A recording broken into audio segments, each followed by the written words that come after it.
So cardio training.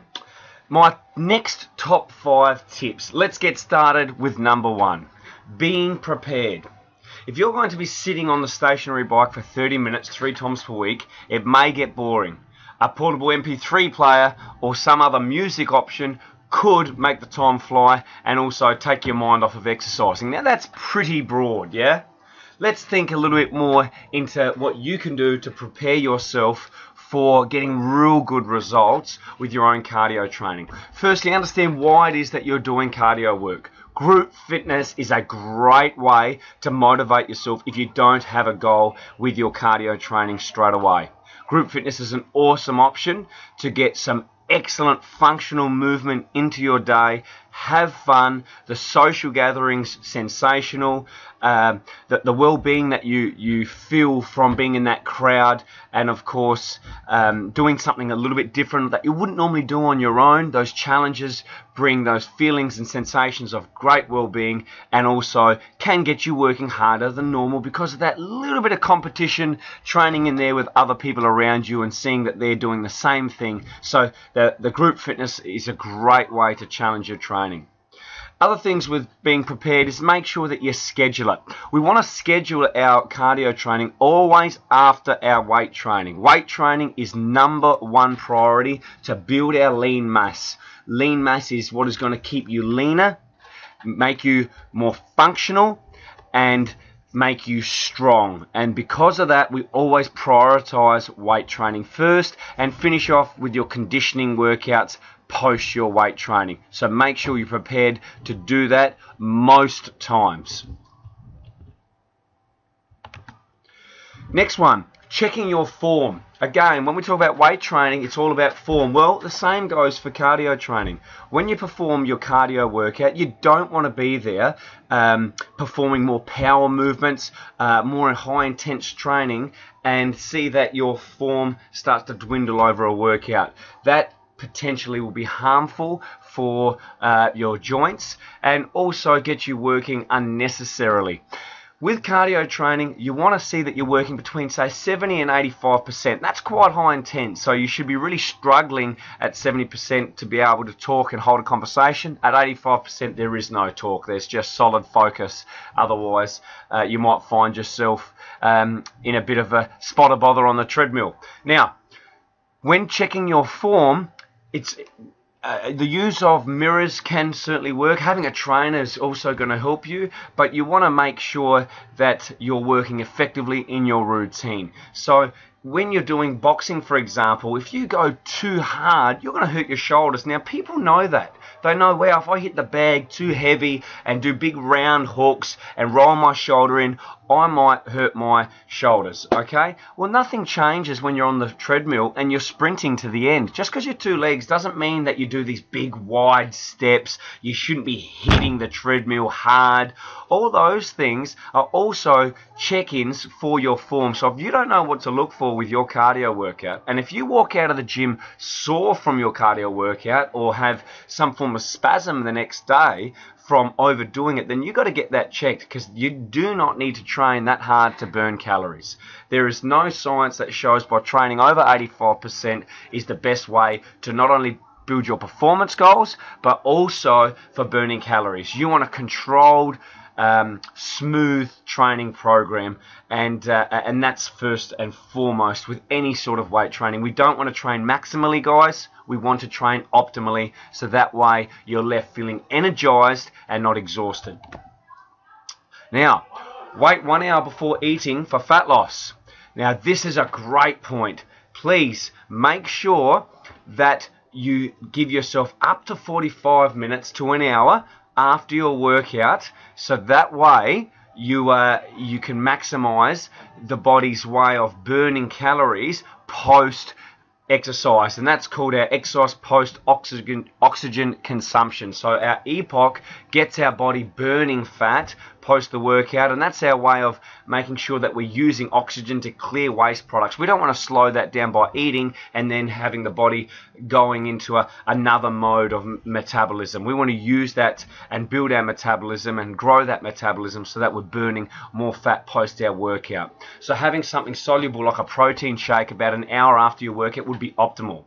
Let's say that you're working out at 6:30, then having a light meal with protein carbohydrates at 3:30 would be a great option, i.e. a tuna with corn salsa, which has got onion, tomato, and cucumber avocado in that would be terrific.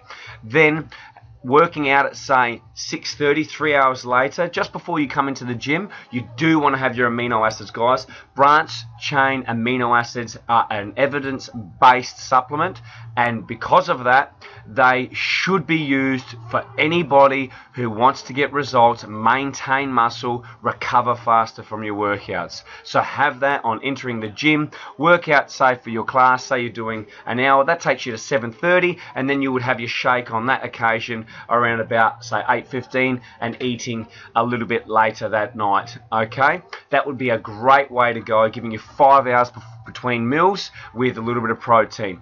Awesome way to burn fat and to maximize muscle.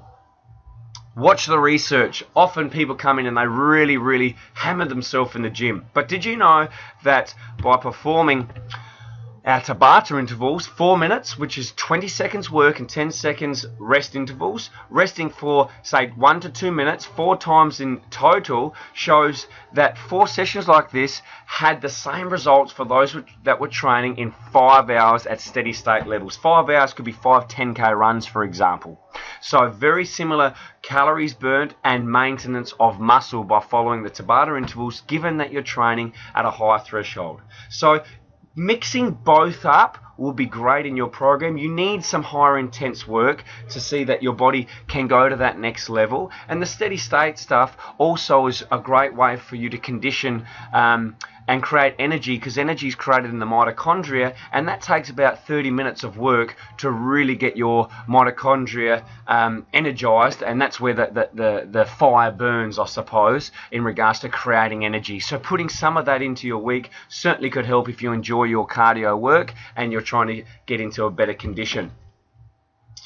There's some other work here, guys, and just looking at this next, the second paragraph said that finding 45 minutes of vigorous exercise caused about 190 additional calories to be burned later in the day while the participant was at rest. So not only do these intervals get you working harder in the workout, but also they have that metabolic effect so that you're burning more calories after the work. So in this case, the calories burned after exercise represent a 37% increase in net energy expended compared to no exercise. So in this case, by exercising during the day for just, say, 20 minutes, you can burn 37% more calories throughout your day post that workout. Great way to manage your weight. The little method, it's a great method. It's basically looking at 1 minute of moderate or high intensity followed by 1 minute of low intensity 6 to 8 times with a 3 to 5 minute warm up in the beginning, 3 to 5 minute warm up at the end. These are all simple methods that you can use first thing in the morning if you're trying to burn more calories for these next 5 weeks. So over the next 5 weeks, guys, looking at burning more calories in the morning. If you're trying to get that little bit of weight to budge, you're starting to plateau, then all you need is 20 minutes, guys, to get up, to go for it on the bike, some boxing, some skipping, some training intervals, some little group circuits or grouping exercises, should I say, in a circuit, and putting that together. So this here could be a 3-minute warm-up, looking at your core activations and dynamic warm-up. Please see dynamic lunge sequence in our exercise library, as well as core activations. For example, we could be doing some bridging, some side planks. Just do a little circuit there for 3 minutes, jump up, and then we could look at doing a minute of skipping on the spot, followed with a minute of wheelbarrow exercises for the core, a minute of squats, a minute of push-up if you're able to do that, and a minute of body weight pull-up at home, and then back into a skip and do that 3 or 4 times. And there is a great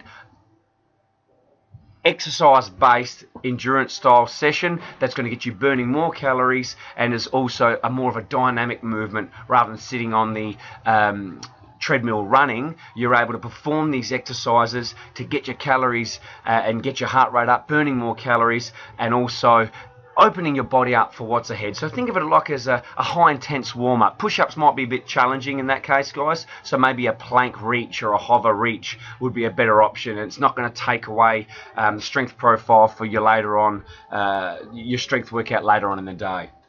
Active recovery sessions, guys, really important. The best form of recovery is one that has you getting active.